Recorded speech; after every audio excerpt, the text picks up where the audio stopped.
Մենք էլի կմնայինք հավիտենական կորուստի սպառնանքի տակ ու վերջի վերջում մի օր կմտնենք դժոխք, այնտեղ որտեղ որ հավիտենական կորուստ է։ Բայց Աստված ողորմած է եւ երբ որ ես գիտեք ինչ մեծ ուրախություն ունեմ որ երբ որ ես եկա Աստծո մոտ, կարծում եմ որ դուք էլ ինձ հետ միասին կիսեք այդ ուրախությունը, համոզված եմ ավելի շուտ, որ երբ որ մենք եկանք Աստծո մոտ ու ներողություն խնդրեցինք Աստվածանից, Աստված չասեց, չսկսեց մտածել, ներեմ թե չներեմ, այլ միանգամից ներեց ու մեզ տվեց ամենաբարձր կոչումը, որը կոչում է Աստծո որդի։ Իր որդին դարձրեց եւ դա արեց իր սիրուց դրդված։ Նայեք Հովանու ավետարանը, Հովանես Առաքյալը, դուք գիտեք որ ներողություն, Հովանու թղթերը, մենք գիտենք որ Հովանեսը շատ ավելի շատ է խոսում Աստծո սիրո մասին եւ մինչեւ անգամ այն ներումի մեջ է, որտեղ որ Աստված ներեց մեզի մեր ապաշխարությունից հետո, այնտեղ էլ ցույց է տալի Աստծո սերը։ Ու տեսեք ինչ է ասում առաջի Հովանու առաջի գլուխ 8-9 համարները։ 1 Иоанна, 1 глава, 8-9 стихи։ Ընտրում եմ ուշադիր լսեցեք։ Եթե ասենք թե մեղք չունենք, այդպիսի շատ մարդիկ կան, ցավոք սրտին, մեր անձերը խաբում ենք եւ ճշմարտություն չկա մեզանում, ապա թե մեր մեղքերը խոստովանենք, նա հավատարիմ եւ արդար, որ մեր մեղքերը թողնե մեզ եւ սրբե մեզ ամեն անարությունից։ Մենք բոլորս այս խոսքերի արդյունքն ենք։ Հետևանքը, ինչպես ասած, երբ որ մենք օրերից մի օր եկանք Աստծո մոտ եւ ապաշխարեցինք Տիրոջը, խնդրեցինք ներողություն, Տերը մեզ ներեց ու ոչ միայն ներեց, այլ սրբեց ամեն անարությունից։ Մենք ստացանք Աստվածանից այն արդարությունը, որի ոնց որ ասում են ինքնուրույն ստանալու հնարավորություն չենք ունենա երբեք։ Մենք ստացանք Աստծո արդարությունը ի փոխարեն այն մեղքերի, որոնք Աստված իր որդու վրա դրեց ու մեզ հնարավորություն տվեց, որպեսզի մենք կարողանանք ներված լինելով հավիտենական ուրախություն ժառանգենք։ Առանց ներելու հավիտենական ուրախություն չկա։ Դուք գիտեք, եւ դրան էլ յուրաքանչյուր մարդ, ով էլ որ գալիս է Աստծո մոտ, նա ապաշխարում է, Աստված ընդունում է նրան եւ նա ստանում է այդ գերագույն կոչումը, որը կոչում է Աստծո որդի։ Ինչ է սա նշանակում։ Մենք գիտենք, որ Աստված սեր է եւ դրան էլ նա ներեց մեզի, սիրելով մեզի, չնայած որ նորից եմ ասում, մենք բոլորս անարժան ենք եւ մենք արժանի ենք միայն հավիտենական կորուստի։ Այսօր երբ որ մենք արդեն ներված լինելով Աստվածանից ապրում ենք այս ֆիզիկական կյանքի մեջ ու վայելում ենք այն ուրախությունը, որն ապագայի հետ է կախված, ոչ թե ժամանակավոր կյանքի հետ է կախված, այլ ապագայի հետ է կախված, որ Աստված ներելով մեզ հավիտենական կյանք տվեց ու հնարավորություն տվեց, որպեսզի մենք ուրախությունով մտնենք երկնքի արքայությունը հավիտենական կյանք ստանալու համար, մենք այսօր մեծ քննելու կարիք ունենք, թե ինչքանով այդ ներումը արտացոլում է մեր կյանքի մեջ, որ մենք էլ ինչպես Աստծո նման ենք եւ ձգտում ենք Աստծո հետ միասին քայլելը։ Գիտեք, մեկը մի հետաքրքիր բան ասեց, որն ինձ շատ ուժեղ ուրախություն տվեց։ Դուք գիտեք, որ Եհովայի վկաներ կոչված այս կազմակերպության մեջ չեն հավատում խաչին, իհարկե Տերը խաչի վրա մահացավ, չեն հավատում, իրանք ասում են, որ Տիրոջը ոչ թե խաչեցին, այլ փայտի վրա կախեցին ու ճիշտ է որ երբ որ մենք կարդում ենք Աստծո խոսքի մեջ Գաղատացիոս թղթի մեջ այնտեղ գրված է անիծյալ լինի փայտի վրա կախվածը, բայց մենք բոլորս լավ գիտենք որ այն ժամանակ երբ որ մեր Տեր Հիսուս Քրիստոսին սպանում էին այդ այն ժամանակու ամենասարսափելի մահով, Տիրոջը առանձնահատուկ ձևով չսպանեցին, նրան սպանեցին ինչպես բոլորին էին անում խաչի վրա ու դուք լավ գիտեք որ պատմությունը այդ բանը կա հռոմեական այսպիսի մի պատժամիջոց կար երբ որ մարդկանց ապստամբ ավազակ մարդկանց սպանում էին խաչի վրա այսինքն ուղղահայաց եւ հորիզոնական բանը փայտերի վրա խփում էին ու գիտեք հետաքրքիր է ինչ է որ այդ մեկը որն ասեց հետաքրքիր ձևով ներկայացեց ասում է երբ որ մարդը տեսնում է այդ ուղղահայաց այդ վերտիկալն ձերևը փայտը դա նշանակում է Աստված մարդ հարաբերության մեջ, իսկ հորիզոնականը գորիզոնտալնի դա նշանակում է մարդ մարդու հանդեպ։ Մենք շատ անգամ շատ մեծ ուրախություն ենք ունենում, երբ որ տեսնում ենք Աստծո սերը, Աստծո ողորմությունը, Աստծո ներողամտությունը, երբ որ առաջի անգամ ապաշխարեցինք, մենք դրանով չբավարարվեցինք, չէ՞։ Ես հույսով եմ, որ այսօր ամեն մեկը հասկանում է, որ ինքը չնայած որ արդեն ներված է ու արդեն հավիտենական կյանքի ճանապարհի վրա է գտնում, բայց քանի որ մենք ֆիզիկական մարմնի մեջ ենք ապրում ու ցավոք սրտին մեղանչում ենք, մենք կարիք ունենք նորից եւ նորից ապաշխարելու։ Եվ երբ որ մենք կանգնում ենք Աստծո առաջ ապաշխարելու, մենք չենք մտածում երանի Աստված ներում, հա թե չէ։ Մենք համոզված գիտենք, որ ինչպես Հովհաննես Առաքյալը ասում է, ինքը հավատարիմ եւ արդար, որ սրբե մեզ ամեն մեղքերից եւ մեզ ամեն անօրություններից ազատի, մենք գիտենք, որ դա այդպես է լինում, եթե մենք ի սրտե գալիս ենք Տիրոջը ապաշխարելու։ Աստված հնարավորություն է տալի, որ մենք հորիզոնական ճիշտ վիճակի մեջ գտնվենք Աստծո հետ միասին եւ ուրախություն ենք ունենում, որ Աստված մեզ հետ ինչպես որդիների հետ է գործում։ Քիչ առաջ եղբայրն էլ հիշեցրեց, որ մինչեւ անգամ ֆիզիկական պատիժը նույնպես գալիս է մեր կյանքի մեջ, մեր օգտի համար, Աստված իզուր տեղը մեզ չի պատժում, տեղ եւ հնարավորություն է տալի, որպեսզի մենք մեր սխալ գործողությունները կամ սխալ ասելով մենակ մեղքը չի։ Երբ որ մարդը ապրում է այս ֆիզիկական կյանքի մեջ ու ինչ որ միտեղ դադարում է աճելու, հոգեորապես աճելու ու մի տեսակ միապաղաղ կյանքով ապրելով ոչ թե վերև է բարձրանում, այլ հորիզոնական է գնում, վերջի վերջով Աստված սկսում է այդ մարդու հետ խոսալ։ Ինքը դեռ մեղք չի գործել, ոչի վատ բան չի արել, բայց ինքը կամաց ընկնում է, որովհետև երբ որ մենք պատկերացնում ենք, որ հորիզոնական ենք գնում, ճիշտ չենք պատկերացնում։ Եթե չենք աճում, ուրեմն ընկնում ենք։ Ու դրա համար Աստված չի ուզում, որպեսզի ոչ մեկը չկորչի, ոչ մեկը կորչի, այլ ինքը հնարավորություն է տալի, որպեսզի մենք կարողանանք այդ ուրախությունը վայելել։ Ու ուզում է, որպեսզի եթե մեր հորիզոնական ներողություն, հայաց հարաբերությունը, մարդ Աստված հարաբերությունը ճիշտ եղնի, ապա պետք է որ մարդ հարաբերությունը ճիշտ եղնի։ Եթե Աստված մեզ այդքան ողորմած որ ներեց մեր բոլոր սխալ գործողությունները, ուրեմն մենք էլ պետք է Աստծո նման լինենք։ Եթե մենք Աստծո որդի ենք, պետք է ձգտենք Աստծո նման լինել, սիրելով մեկս մեկից եւ ներելով, եթե հնարավորություն, եթե ինչ որ մեկը մեր հանդեպ ինչ որ սխալ գործողություն է արել։ Նայեք, հետաքրքիր բան։ Պողոս Առաքյալը մեզ հնարավորություն է տալի հասկանալու, թե Աստված ինչպես ներեց մեզ։ Մենակ այն չի, որ մենք նայում ենք այս սեղանին ու տեսնում ենք այնտեղ այն մթերքները, որ հացն ու գինին, քիչ առաջ քույրն էլ այդ ոտանավորի մեջ հիշեցրեց, մենք հասկանում ենք, որ սա ուղղակի հաց ու գինի չի։ Այստեղ դրված են այն նշանները, որի միջոցով մենք հասկանում ենք, թե ինչքանով ներված ենք մենք Աստվածանից, երբ որ մենք գալիս ենք Աստծո առաջ ապաշխարելու։ Տեսեք, Եփեսացոց 4 գլխի 32 համարը ինչ է ասում։ Եփեսյանам 4 глава 32 стих։ Եվ իրար հետ քաղցր եղեք։ Մեր հարաբերությունը, հորիզոնական հարաբերությունը, գթած իրար ներելով, ինչպես Աստված էլ Քրիստոսով ձեզ ներեց։ Մենք պետք է իրար հետ քաղցր լինենք, գթած ոչ թե գտնելի խոսք, այլ միլսի։ Եվ ամենակարևորը, որն որ Աստված ուզում է, որպեսզի մենք ներենք իրար, ինչպես Աստված Քրիստոսով մեզ ներեց։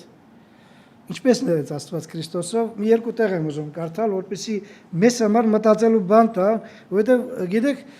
երբ որ մենք տեսնում ենք, թե Աստված ինչքան ներողամիտ է մեր հանդեպ, մենք ուրախանում ենք ու միշտ ցանկանում ենք, որպեսզի Աստված ներողամիտ լինի մեր հանդեպ, ուզում ենք, որպեսզի եթե ցավոք սրտին մեր կյանքի մեջ մեղք է կատարվում, երբ որ գանք Աստծո մոտ, մենք համոզված լինենք, որ իրականում Աստված մեր ապաշխարությունը ընդունում է։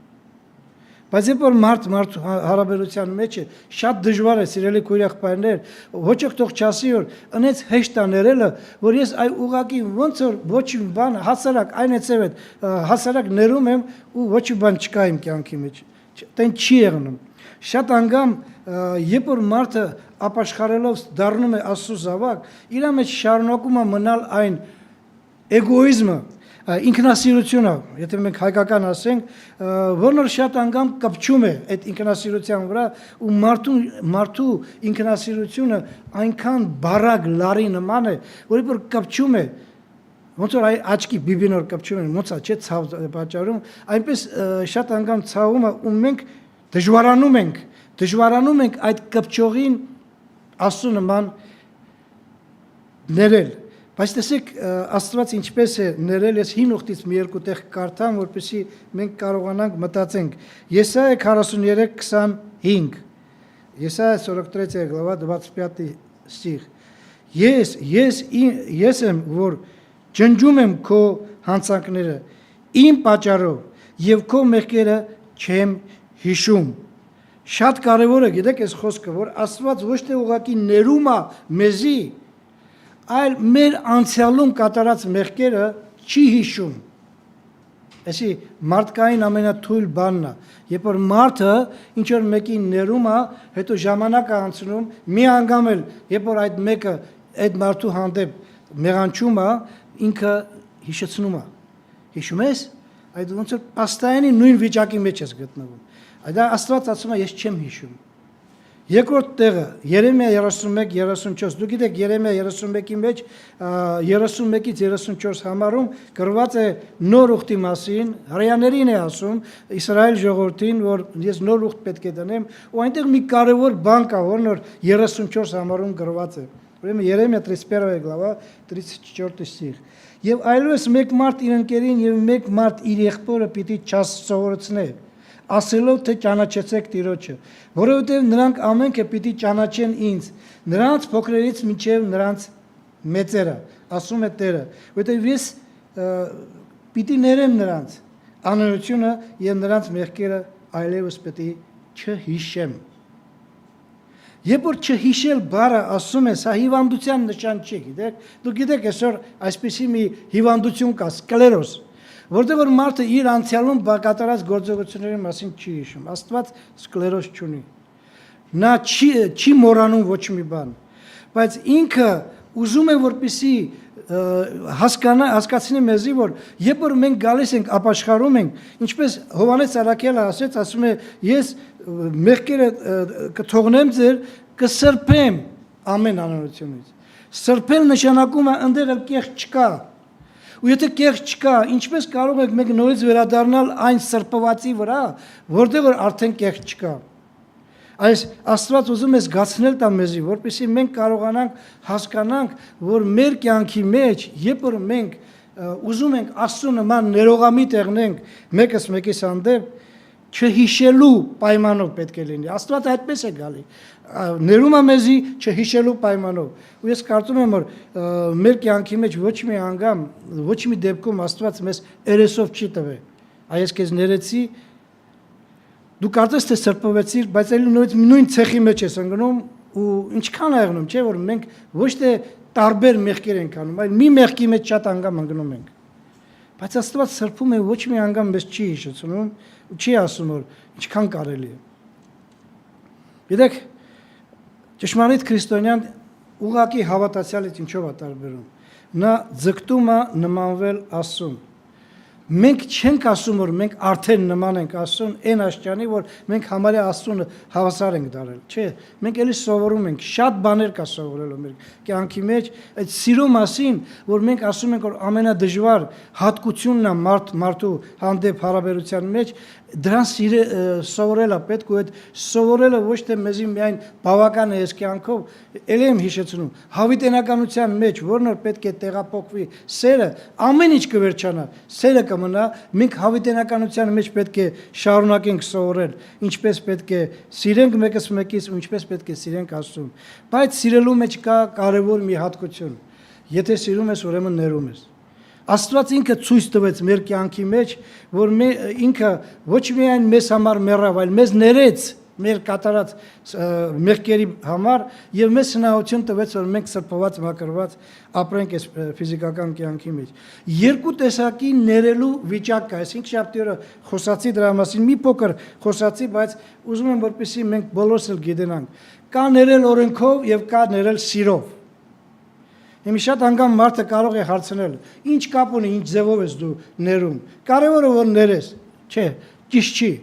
Որովհետև երբ որ մարդը օրենքով է ներում, այսինքն Աստված դրել է այս օրենքը, որ պետք է ներես, շատ անգամ այդ օրենքի մեջ թվեր ու չափեր կա։ Հիշում եք Պետրոս Սարաքյալը օրերից մի օր մոտիկացավ մեր Տեր Հիսուս Քրիստոսին եւ այսպեսի խոսք ասեց։ Մատթեոսի 18-րդ գլուխ 21-22 համարը։ Մատվե 18 глава 21 и 22 стихи Այն ժամանակ Պետրոսը նրա մոտ գալով ասեց. Տեր, քանի անգամ եթե իմ եղբայրը ինձ դեմ մեղ կանե, ես ներեմ նրան։ Մինչև 7 անգամ Տիրոջ պատասխանը։ Հիսուսը նրան ասեց. Չեմ ասում քեզ մինչև 7 անգամ, այլ մինչև 70 անգամ 7։ Գիտեք Պետրոսը երբ որ այս խոսքը ասեց, այնց իմիջիալոց չասեց։ Հрьяաները դուք լավ գիտեք, երևի լսել եք շատ անգամ, որ ուներ այդ 7 թիվը իրանց համար առանձնահատուկ թիվ է, դա կատարելության թիվ է եւ բավարարության թիվ է։ Եվ շատ անգամ երբ որ Աստծո խոսքի մեջ չկա քանի անգամ, հա կա որ մենք պետք է ներենք, բայց երբ որ օրենքը չի բացահայտում մեզ քանի անգամ, մարդիկ են սկսում մտածել իրաց կյանքի մասին։ Ну, ինչքան 7 անգամ Չէ՞ որ 7-ը մեզ համար կատարելության թիվ է, ուրեմն 7-ը այն աշճանն է, որից հետո մենք արդեն ազատ ենք։ 7 անգամ ներեցի, բավական է։ 7-ից հետո ազատ ենք։ Գիտեք, նորից եմ ասում, երբ որ մենք նայում ենք խաչին ու հորիզոնական հարաբերության մեջ մենք թվեր ենք դնում, ինչքան կարելի է կամ ինչ մեղքը կարելի է ներել, ինչ մեղքը չէ, քիչ հետո դրա մասին խոսանք, մենք շատ անգամ մոռանում ենք որ մեր հարաբերությունը միայն հորիզոնական չի, ուղղահայացել է, վերտիկալն է։ Երբ որ մենք ուզում ենք որ ինչ որ մեկին ներել 7 անգամ, արեք մտածենք որ եթե Աստված էլ այդպես անի մեզ, ինչ վիճակի մեջ կգտնվենք մենք։ Տիրոջ պատասխանը նույնպես թվերի մեջ թվեր կա 7 անգամ 70 Այսինքն Տերը Պետրոսի համեմատ 483 անգամ ավելի շատ ասեց ներելու Բայց 483 490 7 անգամ 70 490 բավական է թե չէ Գիտեք մեզանից յուրաքանչյուրը արեք սեծ մի հատ օրինակ բերենք Իհարկե մենք մեղանչում ենք ցավոք սրտին մեր կյանքի մեջ շատ կա այդ սայթակումները եւ եթե միջև անգամ ես իհարկե կարծում եմ որ մենք մի անգամ չէ որ օրական մեղանչում ենք եղնում է շատ անգամ ենք մեղանչում ու դրա համար Տիրոջը գալիս ենք ներողություն խնդրելու պատկերացրեք որ մենք մտածենք այնպես ինչպես որ շատ անգամ մտածում ենք հա լավ Տերը ասեց 7 ես ասեցի 7 անգամ Տերը ասեց չէ 490 անգամ Բա 490-ից հետո ինչ կարող է եղնել Չէ որ Տերն էլ թիվ ասեց ինչպես Պետրոսը ու շատ ավելի շատ ասեց թիվը ինչպես կարող եմ մտածել Արեք նորից ուղղահայաց հարցը մտածենք էլի Եթե Աստված ես ամեն օր մեկ մեղ կործեի մի մեղ կործեի ամեն օր Ինչքանով կբավարարվեր Աստծո դրած լիմիտը եթե իրականում 490-ը իմ կյանքի մեջ է Մի տարուց քիչ ավել Ուրեմն ես 33 տարի արդեն հավատքի մեջ եմ գտնվում հեսա շուտով մի քանի ամսում 33 տարին կլրանա սեպտեմբերին ու ես ուրեմն այս տարի ու քանի ամիսից հետո իզուր տեղն եմ Տիրոջը ծառայում որովհետև 490 թիվը շատ առաջ արդեն լրացել է իմ կյանքի մեջ ես հիմի որ մի 1000-րդ անգամ եմ մեղ գործում ու գալիս եմ Աստծո առաջը ես մտածում եմ թե 490-ից հետո ես քանի հազարներ եմ մեղ գործել ուրեմն իմ այսօրվա ծառայությունը իմ այսօրվա հույսը որ ես հավիտենական կյանք ունեմ այս հաղորդության սեղանի ծառայությանը մասնակցելը իզուր է որտեղ արդեն 490-ը լրացել է շատ առաջ լրացել է Բայց մենք լավ գիտենք, որ Աստված չասեց 490, ինքը ասեց անվերջ, սերը իր մեջ չի պարունակում թվեր, իր մեջ պարունակում է մի վիճակ, որնոր թիվ չկա, որնոր չափ չկա, ով ինչքան, ինչպես մեղանչեց, քանի անգամ մեղանչեց, մենք բոլորս լավ գիտենք, որ 100,000 անգամ էլ մեղանչած եղնենք, երբ որ կգանք Աստծո առաջ ներողություն խնդրելու, մենք համոզված ենք, որ Աստված կների մեզի։ Եվ ոչ թե ուղղակի կասի հերիք, այլ ես խոմ ասեցի 490 անգամ։ Այդ քանի 490 անցավ։ Նայեք Պետրոս Ղուկասի ավետարանում այս նույն գաղափարը մի քիչ ուրիշ ձևի Աստված ներկայացնում է հետևյալ ձևով։ Ղուկասի 17-րդ գլուխ 3-4 համարները։ Լուկա 17 глава 3-4 стихи. Զգույշ կացիր ձեր անձերին։ Եթե քո եղբայրը մեղանչե քեզ դեմ, հանդիմանիր նրան։ Եվ եթե ապաշխարե, ների նրան։ Եվ եթե օրը 7 անգամ քեզ դեմ մեղանչե, եւ 7 անգամ քեզ մոտ դառնա ու ասե ապաշխարում եմ, ներիր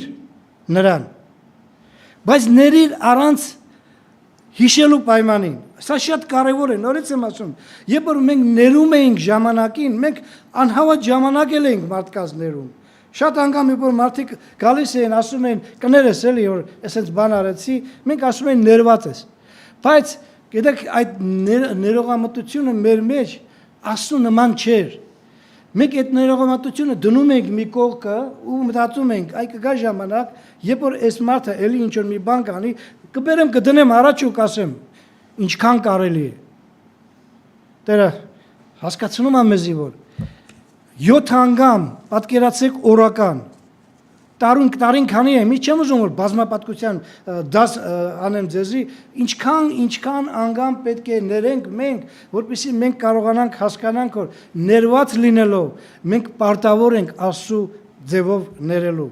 Սիրով լցված եւ ոչ թե ուղղակի օրենքով, որովհետեւ նորից եմ ասում, օրենքի մեջ շատ բաներ կա, որ թվեր ու չափեր կա։ Հрьяաները լավ գիտեն, որ իրանք ներելու պարտավորություն ունեն։ Հрьяաները լավ գիտեն, որ իրանք ներված լինելով պետք է որ ներեին, բայց շատ անգամ ել եմ ասում, իրանք թվեր էին դնում իրանք առաջ ու միշտ իրանք կյանքի մեջ հորիզոնականը երևում էր, ուղղահայացը չէ։ Իրանք շատ կուզեին, որ Աստված միշտ ներեր իրանք, միջև անգամ զոհեր էին անում, որպեսզի իրանք կատարած սխալ գործողության համար Աստված իրանք չպատժեր։ Բայց հորիզոնական հարցի մեջ թվեր էր գալիս, որնոր մարդը երբեք չէր մտածում, ապա եթե ես այդ բանը անեի, Աստծո առաջը, Աստված էլի նույն ձևով պետք է թվեր բերեր իմ առաջս։ Մենք այսօր հայր մեր երգը երգեցինք, դա աղոթքն է, որտեղ որ մի ես չգիտեմ, մենք պետք է ուշադրություն դարձնենք, որովհետև այնտեղ գրված է ասում, մեզ ների այնպես ինչպես որ մենք ենք ներում մեր պարտականներին։ Դու գիտեք որ եթե մենք ներողամիտ չեղնենք մարդկանց հանդեպ, կամ ներելով ուղղակի արտաքին, բերանացի ներենք, բայց մեր մեջը այդ ոնց որ ասում են չներողված վիճակը լինի, մենք մեզի անեծքի տակ ենք դնում։ Մենք ասում ենք Տեր այնպես ների մեզ, ինչպես որ մենք ենք ներում։ Աստված այդպես չի կարող ներել։ Նա ներում է առանց հիշելու պայմանի ու ուզում է որպեսզի յուրաքանչյուր հավատացյալ, ով որ դարել է իր զավակը, իր նման եղնի, ու մենք կարողանանք ազատ եղնենք այն այս մեր ժողովրդական խոսքը այն բողմայից, որոնց մարդու մեջ չկա մարդու հանդեպ հարաբերությունում։ Մենք երբեք կատարյալ չենք եղնի։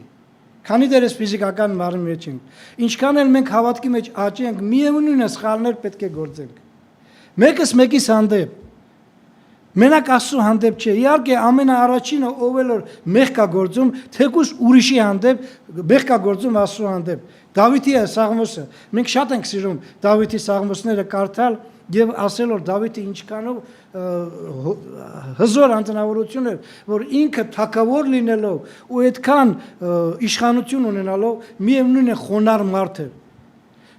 Քոդեմ, միայն քոդեմ եմ մեղանչի Տեր։ Ինչի՞, ով Դավիթ։ Ինչի՞ ես ասում Աստծո դեմ։ Դու Ուրիային սպանեցիր, սպանել տվեցիր։ Ուրիայի կնոջ հետ պարկեցիր ու ասում ես քոդեմ, միայն քոդեմ, այո, առաջի ինչ որ մեղք են գործում, մենք Աստծո դեմ ենք մեղք։ Դրա համար մեր հարաբերությունները, իմ սիրելի քույր եղբայրներ, միշտ պետք է եղնի այսպեսի վիճակ։ Մենք ոչ մի անգամ չպետք է մտածենք, որ եթե ինքը հավատացյալ է, ու առանձնապես երբ որ հավատացյալը բարձր մակարդակի, մեր պատկերացումով բարձր մակարդակի հավատացյալը, ինքը երբեք էլ սխալ պետք է չգործի։ Ինքը երբեք ուրիշին պետք է չնեղացնի։ Բոլորս ցավոք սրտին այն վիճակի մեջ են գտնվում, որ մենք մարմնի մեջ գտնվելով ինչ աստիճանի էլ բարձր լինենք, միևնույն է, մենք էլի սայթակում ենք, ընկնում ենք մեկս մեկիս հետ ունեցած հարաբերության մեջ, երկար տարիներ իրար սիրելով, միևնույն է, մենք սխալներ ենք գործում, եւ այդ սխալների համար մեզ շատ կարեւոր է, որպեսզի մենք այնպես ներենք, ինչպես որ Աստված է ուզում, սիրով ներենք։ Ու հիմա ես ուզում եմ հիշեցնել մի կարևոր բան։ Առաջի հերթին, ում պետք է ներենք։ Իհարկե, բոլորս լավ գիտենք, որ մեզ սիրողներին ներելը շատ հեշտ է։ Այ մեր երեխեքը, մեր ամուսինները, մարդը, կնիկը, եթե իհարկե սիրում ենք իրար, երեխեքին 100%-անոց, ամուսինները չեմ կարող ասեմ որ 100%, շատերը ուղղակի ապրում են իրար հետ միասին, բայց ասենք, ամուսինները իրար սիրում են եւ լինում է այնպես որ իրար նեղացնում են։ Ինչքան էլ սիրող ամուսնություն տեսել եմ, այնտեղ չկա 100%-անոց մաքուր կյանք։ Այնտեղ կա, էլի մի անգամ եղնում է որ չեն դուրս բերում իրանց աղ պտնիցը, բայց միևնույն է, կա այնպիսի վիճակ, երբ որ ամուսինների մեջ կա բախում, ստիճկա։ Մենք ո՞նց ենք ներում մեր ամուսիններին, մեր երեխեքին, երբ որ նրանք մեղանչում են։ Ո՞նց ենք մենք ներում, ու մենք ուզում ենք որպեսզի ներենք նրանց, որովհետև մենք թանկ ենք համարում այն հաղորդակցությունը, ինչ որ ամուսինների ու երեխա ծնող երեխի մեջ չկա։ Մենք թանկ ենք համարում։ Մենք հասկանում ենք, որ դա կարևոր է մեր կյանքի մեջ, բայց շատ անգամ չենք անում հոգևոր հարազատության մեջ, քանի որ նորից եմ ասում, մենք տկար ենք, ում պետք է ներել։ Ուզում եմ մի հատ օրինակ բերել մեր Տեր Հիսուս Քրիստոսին, իհարկե, որևէ մեկին բերելով օրինակ ու անտեսելով մեր Տեր Հիսուս Քրիստոսի կատարած գործողությունը, դա շատ սխալ է։ Դրա համար մեր Տեր Հիսուս Քրիստոսին երկու օրինակ պետք է բերեմ։ Մեկը խաչի վրա մարդկանց հանդեպ, մեկը խաչի վրա իր աջակողմանի ավազակի հանդեպ։ Որպեսզի մենք պատկերացնենք, թե ինչպես ներեց Աստված մարմնի մեջ խաչի վրա, ես ուզում եմ միջև այդ խոսքերը հիշեցնելը միտեղ կարդալ, որտեղ որ մարդիկ ինչ էին անում Հիսուսի հանդեպ, երբ որ ինքը խաչի վրա գանված էր։ Մատթեոսի 27-րդ գլուխ 39-44 համարները։ Շատ եմ խնդրում ուշադի լսեցեք, համոզված եմ որ բոլոր շատ անգամ լսել եք, բայց այս ամեն ինչը շատ կարևոր է։ Եվ անցնող դարձողները Մատվե 27 глава 39-44 стихի։ Եվ անցնող դարձողները հայհոյում են նրան, իրենց գլուխները շարժելով ասում են. Ով տաճար քանդող եւ 3 օրում շինող, ազատիր քեզ, եթե Աստծո որդի ես, իջիր խաչիցը։ Այնպես էլ քահանապետներն էին ծաղրանում, դպիրների եւ ծերերի հետևասում։ Ուրիշներին ազատեց, ինքը իրան չի կարող ազատել։ Թե որ Իսրայելի թագավոր է, իջնի հիմա խաչիցը եւ կհավատանք դրան։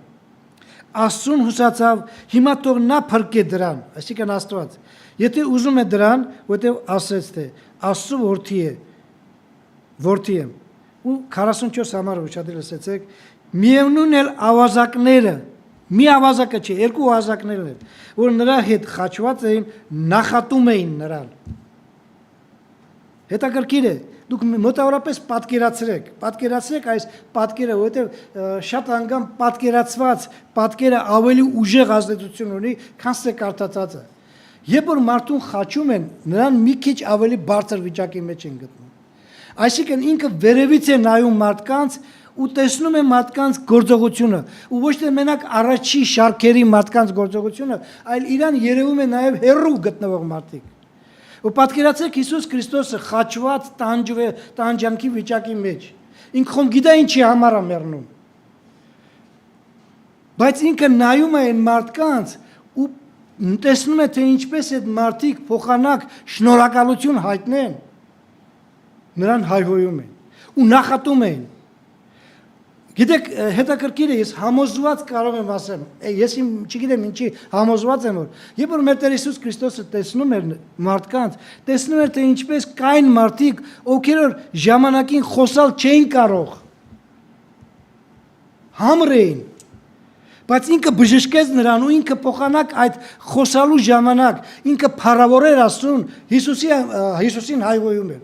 Բերանը փակ էր, չէ, լեզուն ոչ մի բան չէր կարող անել, լեզուն բացվեց, փոխանակ փառք տար Աստծուն, որ ինչպես ժամանակին բացված ժամանակ փառք տվեց, հիմի հայհոյում է Քրիստոսին։ Մոռացավ, իհարկե մոռացավ։ Նրանք ովքեր որ չէին տեսնում, Աստված աչքերը բաց արեց, հիմի փոխանակ տեսնեին ու լացեին, այս ինչ են անում այս արդարին։ Իրանք բերանով հայհոյում են, տեսնելով այդ ամենը ինչ որ կատարում էր։ Դուք պատկերացրեք, ինչ վիճակի մեջ կարող է լինել Քրիստոսը, երբ որ տեսնում էր այդ բանը, տեսնում էր բժշկվածներին ու տեսնում էր նրանց գործողությունը։ Ունտեղ 1 ու 2 չէր, հազարավոր մարդիկ կային, որոնք որ հայհոյում էին։ Մեզ մեկը նեղացնում է, ու մենք չգիտենք ոնց անենք, որ այդ մարդուց հեռու փախչենք։ Աչքով չենք ուզում տենալ այդ մարդուն։ Հազարավոր մարդիկ, որոնց Աստված ժամանակին քարոզեց, բացատրեց, հասկացրեց, բժշկեց։ Իրանք փոխանակ լացեին ու ասեին, «Էս ինչ ենք անում»։ Արդարին սպանում ենք, իրանք հայհոյում էին ու նախատում էին նրան։ Գլուխները շարժում էին։ Պատկերացրեք, երբ մարդը այս ձև բան է անում։ Նայեք մեր Տեր Հիսուս Քրիստոսի ռեակցիան։ Գիտեք, շատ անգամ երբ որ մենք կարդում ենք մի բան, երբ որ մենք կարդում ենք ուղղակի, հասկանալի է որ կարդացածը լավ բան է, բայց երբ որ նորից եմ ասում, պատկերացնում ենք, թե այդ բանից հետո Քրիստոսը պետք է ասեր, հայր, սրանք արժանի չեն։ Ես սրանց համար մեռնում եմ, ժամանակին սրանց համար գիշեր բան ամբողջ օրը տանջվում էի, գիշերները չէի քնում, աղոթք էի անում։ Ու հիմի փոխանակ սրանք փառք տան քեզի ու շնորհակալ լինեն այն բոլոր գործողության համար, քո որդու առած գործողությունը անարգում են։ Տեն չասեց, գիտեք։ Ղուկասի 27-րդ գլուխ, ներողություն, 23-րդ գլուխ 34 համարը։ Լուկա 23 глава 34 стих։ Տեսեք ինչ է ասում։ Եվ Հիսուսը ասեց, հայր, թողիր դրանց, որովհետև չգիտեն թե ինչ են անում։ Թողիր, այս չգիտեմ, հայկական, հին հայկական խոսքը, որն նույն ներելու բան է։ Ասում է հայր, ների նրանց, որովհետև չգիտեն թե ինչ են անում։ Գիտեք, մի անգամ երբ մեկս մեկից նեղացնում ենք, հավատացեք, որ մենք եթե գիտակցեինք, որ դա այդպես է, չէինք անի այդ բանը։ Բայց քանի որ մենք մի անգամ առանց մտածելու ենք ինչ որ մի բան անում, քանի որ մեր մտածելը ավելի հետ է անգնում, քան մեր առած գործողությունները, այսպես է ստացվում, որ մեկս մեկից նեղացնում ենք։ Ու երբ որ մենք ուզում ենք նմանվել Քրիստոսին, այսօր հիշում ենք նրա մահը, ուզում ենք որպեսզի Քրիստոսին նման լինել, որտեղ Եբրայեցոց թղթի հեղինակը մեզ հիշեցնում է, նայեցեք հավատքի հերոսին, հավատքի գլխավորին եւ կատարողին, Հիսուսին, որն որ իր փառքը թողնելով ամոթ չհամարեց այդ խաչը։ Ինչի համար չհամարեց ամոթ։ Որտեղ արժանի էր, որտեղ ավազակ էր։ Ոչ, որտեղ ավազակների համար էր այդ բանը անում։ Իմ ու նման ավազակների համար։ Որպեսզի մենք այդ խաչի վրա չմեռնենք, այլ նրա արդարություն ունենալով հավիտենական կյանք ունենանք։ Հայր, թողին նրան, որտեղ չեն հասկանում ինչ են անում։ Եթե մենք այդպես մտածենք, չենք մտածում այդպես, ես իմ մասին եմ ասում, շատ անգամ ինքնասիրությունը այնքան է խփում, ինքնասիրության այնքան է խփում, որ մարդը էլ չի մտածում, որ այս մարդը իմ եղբայրը, իմ քույրը ինչ որ մի բան ասեց, կամ ինչ որ մի բան արեց։ Ինքը չի հասկանում այդ բանը, որ սխալ է անում։ Եթե հասկանար չէր անի, Հիսուսը գիտեր, որ այնտեղ այդ ամեն մարդու հետևը կանգնած էր չարը կանգնած է դրտում է, ասա։ Դուք պատկերացրեք, երբ որ այսօր առօրդն էի կարդում այդ տեղը, երբ որ Պիղատոսը ասեց, ինչ է արել այս մարդը, Իրանք չկարողացան պատասխանել ու միայն ասեցին խաչիր, խաչիր։ Ու երբ որ Պիղատոսը ձեռքերը լվացրեց ու ասեց իմ ձեռքերը մաքուր են այս արդարին, մարդիկ չէին հասկանում, որ իրանք իրանց բերանով անացում են իրան։ Թող նրա մահը մեր եւ մեր երեխաների վրա եղնի։ Պատկերացրեք ինչ աշճանի մարդը անջատված է, որ ինքը ոչ թե չի հասկանում, այլ ինքը իր վրա անեց կա բերում։ Բայց ինչ որ եղավ։ Ցավոք սրտին մենք այս գիրքը մեզ համար օրինակ է, որպեսզի մենք կարողանանք մտածենք մեր կյանքի մասին։ Ու այսօր հաղորդության սեղանի ծառայությունը Մատթեոսի գրքի մեջ ասում է, երբ որ դու զոհ ես անում, էսի խոմ ամենամեծ զոհն է, ինչ որ մեզ համար կատարվեցավ։ Միջև զոհ անելը մտածի քո կյանքի մասին, ում հետ ինչ հարաբերության մեջ ես։ Ինչ որ մեկին կա, որ դու աչքով չես ուզում տեսնես։ Ինչ որ մեկին կա, որ այդ մեկը ինչ որ մի բան է արել, որ դու կյանքումդ ասել ես, ես քեզ երբեք չեմ ների։ Ասել ես թե չէ։ Կարող է ասած եղնես։ Բերանը, մարդու բերանը, ամեն ինչ կարող է բերանից դուրս գա, բայց հետո գիտակցել ես, որ դա սխալ է։ Ապաշխարել ես Աստծո առաջ։ Աստված չէ որ քեզ էլ կարող էր ասել այդ բանը, բայց չասեց, գիտեք։ Չասեց, որովհետև նորից եմ ասում, երբ որ մենք միևնույն մեղքի մեջ շատ անգամ ընկնում ենք, երբ որ գալիս ենք Աստծո մոտ, մենք հասկանում ենք, որ Աստված պետք է ների մեզի։ Ինչի համար, որովհետև սիրում է մեզի։ Գիտեք, երբ որ նայում ենք այս պատմությանը, մենք ասում ենք, դե հիմա ինչ տարբերություն, ինչ ես ուզում համեմատություն անես։ Քրիստոսին մեզ հետ համեմատում ես։ Բա որտեղ Քրիստոսը, որտեղ մեկ էլ որ Աստված լինենք, երևի այդ ձևի եղնենք, բայց Քրիստոս Աստված է, նա չէր կարող ուրիշ ձևի անել։ Լավ, ես կուզեի որպեսզի ձեզ հետ միասին միտեղ կարդալ, որտեղ որ ոչ թե Աստված, այլ մարդն է այդ վիճակի մեջ գտնվել եւ մարդը կարողացել է ինքը իրեն հաղթահարել։ Գործ առաքելոց 7-րդ գլուխ 58-59 համարը։ Ընդհանրապես գործ առաքելոց այդ 7-րդ գլխի մեջ դուք գիտեք որ Ստեփանոսի քարոզն էր։ Ամբողջ 7-րդ գլուխը քարոզում է Ստեփանոսը։ Իմիջիալից պետք է հիշեցնեմ, որ Ստեփանոսը ժամանակին փարիսեցի էր, ինչպես Սողոսը, որ հետո Պողոս դարավ։ Փարիսեցի էր ու ինքն էլ իր մեջ կարող է ուներ այդ գաղափարը, որ 7 անգամ ավել պետք է вообще։ Բայց երբ որ քրիստոնյա դարավ, նայեք, այս իր քարոզից հետո նորից եմ ասում, պետք է որ հրեաները շնորհակալություն հայտնեն։ Եղբայր, ես ինչ լավ բան ասացին մեզի։ Այսքան ժամանակ խելքներս չէր կտրում։ Քո քարոզը մեզ կպավ ու մենք գալիս ենք Աստծո առաջ ապաշխարությանը։ Բայց հիշում եք, երբ որ Ստեփանոսը ասեց, որ հա երկինքը բացվեց եւ տեսնում եմ Աստծուն եւ Քրիստոսին նրա կողքը կանգնած, կատաղեցին։ Արդեն կատաղած վիճակի մեջ չգիտեն ինչից բռնվեն, ահա բռնեցին ինչ որ մի բան, տարան ու սկսեցին քարկոծելը։ Նայեք 58-59 համարները, այդ նույն 7-րդ գլխին։ Եվ քաղաքից դուրս հանելով նրանք քարկոծում էին եւ վկաները իրենց հանդերձները դնում էին մի հետասարդ ոտնեի մոտ, որ Սողոս էր կոչում։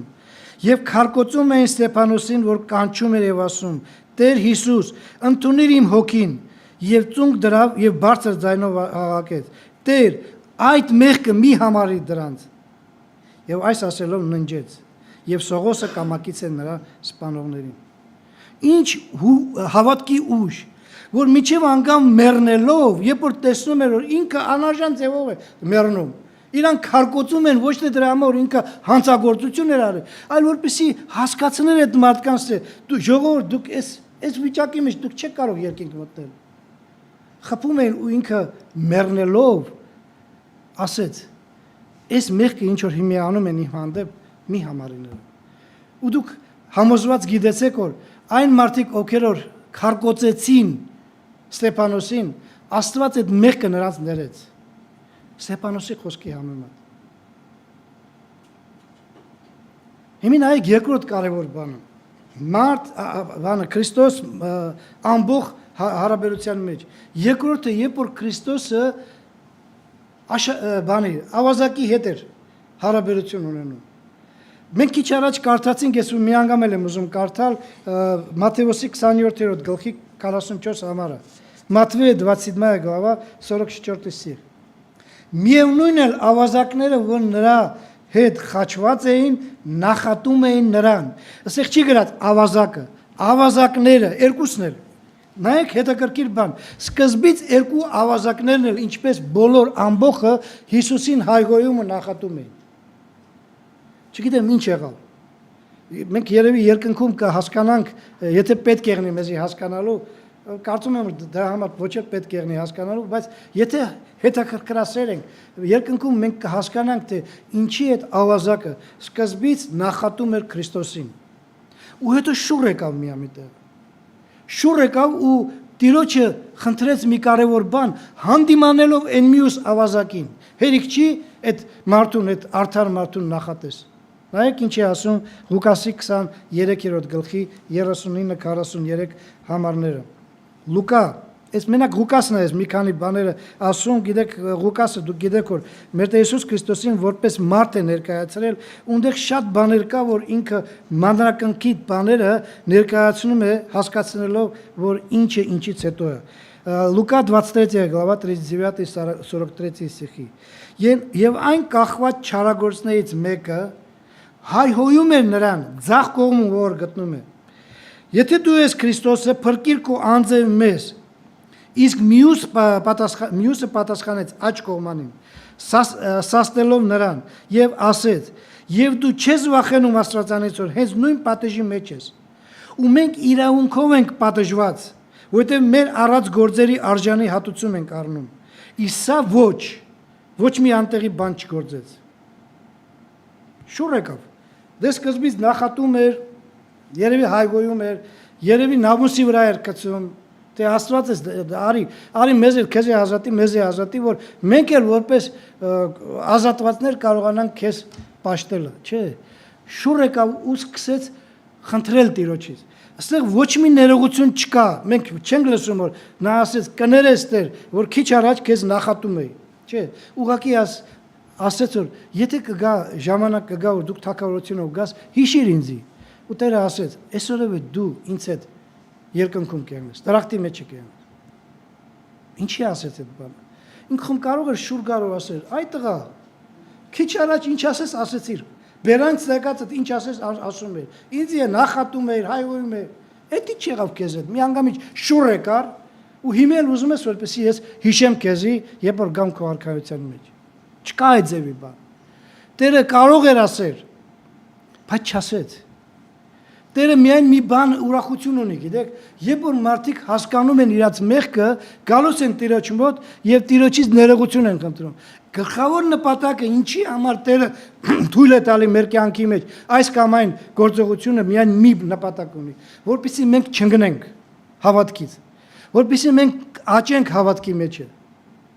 Ու ինքը երբ որ տեսնում է որ մենք հասկանում ենք մեր կյանքի արած սխալ գործողությունները, երբ որ գալիս ենք Տիրոջ մոտ ու ապաշխարում ենք, ցնծում է Տերը, ու հրեշտակները բոլոր ամբողջ երկնքի հրեշտակները ցնծում են, ուրախանում են, որ այս մարդը, որ նոր ժամանակին Աստծո դեմ էր, որ նոր Աստծուն հայհոյում ու անացում էր, ու կարող է պատահի նրա հասցեին ինչ ասես ասում էր, այսօր ինքը գալիս է Աստծո առաջ։ Ու պատկերացրեք, երբ որ Անանիայի մոտ եկավ Քրիստոս ու ասեց, ինչ որ միտեղ դու պետք է գնաս, այնտեղ մեկը կա, որին դու պետք է Աստծո խոսքը քարոզես ու հետո էլ մկրտես նրան։ Այդ Անանիան ասեց. Տեր, բա դու չես գիտա որ այդ մարդը ինչ մարդ է, որ հենց քրիստոնյաներին քո որդիներին հալածում էր ու հենց այս Դամասկոս որ եկել է, դրա պատճառով էր եկել։ Տերը ասում է, ես ներել եմ արդեն իրան։ Դու ինձ մի սորցրու ինչա պետք անել։ Ես նրան ներել եմ, ուզում եմ որ դու էլ ներողամիտ լինես, գնաս ու նրան քարոզես Աստծո խոսքը, որ նրա աչքերը բացվի եւ նրան մկրտես։ Այ շատ անգամ մեզ էլ է պետք այդպես մի հատ թափ տալ էլի ասել, որ ես ներել եմ այդ քու եղբորը քրոջը, ու մինոր դու ով քեզի նեղացրեց։ Ու դու պարտավոր ես դու էլ ներես։ Սա սիրո ներում է, գիտեք, այնտեղ չկա թվեր ու չափեր։ Տեր ոնց ներեմ նրան, այ հիշում եք, չէ, Անանիան, դու գիտես որ ով է ինքը։ Այդ դրան вообще արժի ինչ որ մի բան ասելը կամ օգնելը, լավ է ինքը պատժում է իր առած գործողությանը։ Կորոնալ գիչեպտի մեռներ են։ Չէ, Աստված ասում է, ես իրան ներել եմ արդեն։ Ու դու էլ պետք է ներես ու գնաս ու Աստծո խոսքը քարոզես։ Մտածենք, սիրելի քույր եղբայրներ, եթե մենք ինչ որ մեկին արդեն ներել ենք, այդ առած գործողությունը չնջվել է, թե մի կոմ է դրել, մի կոմ ենք դրել, մի քիչ հեռու տեղ, լավ էլ ծածկել ենք, որ հետո հանգարց ինչ որ մի բան եղնի, հանենք ու առաջ դնենք, ասենք, այ, հիշում ես, դա Աստծո ներողամտությունը չի, դա սիրո ներողամտությունը չի, դա օրենքով ներողամտությունն է, որն որ թվեր ու չափեր կա։ Բայց երբ որ մենք ներում ենք ինչպես Աստված, դրա համար սովորել է պետք։ Ինձ էլ ձեզ էլ, ինչպես Աստված, մենք պետք է ներենք առանց հիշելու պայմանի։ Ու այն ժամանակ Տերը ուրախություն կունենա ու մեր ներողամտությունը ոչ թե օրենքով կերնի, այլ սիրով։ Թող Տերը օրհնի բոլորիս։ Այսօր նորից եմ ասում, մոտիկանալու ենք այս սեղանին ու Տերը շատ հնարավոր է, որ մեզ բոլորիս այս սեղանի բարիքները ընդունելուց հետո առատորեն օրհնի։ Բայց շատ հնարավոր է, որ պատժի։ Միայն մի պատճառով, որ մենք չենք հասկանում, որ այս սեղանը սուրբ սեղան է։ Այստեղ ուղղակի հաց ու գինի դրած չի։ Այստեղ դրած է մի նշաններ, որն որ մեր Տեր Հիսուս Քրիստոսի կատարած սխրանքի նշանն է։ Պոդվիկ Հիսուսը Քրիստա ու դրա համար մենք պետք է զգուշ եղնենք ու մտածենք մեր կյանքի մասին։ Ու հասկանանք, որ մենք ապրում ենք այս կյանքի մեջ, որպեսզի սիրենք Աստծուն եւ սիրենք մեկս մեկիս, ու այդ սիրելու մեջ շատ կարեւոր էլեմենտ կա՝ ներողամտություն։ Տերը օրհնի բոլորիս։ Թող միշտ փառավորվի հիմա եւ հավիտյանս հավիտենից ամին։ Եկեք ոտքի կանգնենք, աղոթք կանենք։ Դիմենք սիրող Աստծուն, դիմենք ներողամիտ Աստծուն ու խնդրենք Աստվածանից, որպեսզի Աստված մեզ այն աստիճանի ներողամտություն պարգևի, որ մենք ոչ թե օրենքով ներողներ լինենք, այլ սիրով ներողներ լինենք։ Եվ մեր սրտերում, եթե ինչ որ մի բան կա, ինչ որ մեկս մեկիս հանդեպ, որ ժամանակին արել ենք, եկեք հեռացնենք այդ ամեն ինչ, այդ ծանրությունը, որովհետև շատ անգամ, ես իմ օրինակով եմ ասում, շատ անգամ իմ օրենքով ներողամտությունը ավելի շատ ինձ է տանջել, քան այն մարդուն, ով ինձ նեղացրել է։ Կամ ես կարծել եմ, որ ինքը նեղացրել է։ Ինձ տանջել է, որովհետև նորից եւ նորից սատանան բերել է իմ մոտ։ Իմ առաջն է դրել։ Այ հիշում ես ինչ արեց։ Ու դա ամենացավը, գիտեք,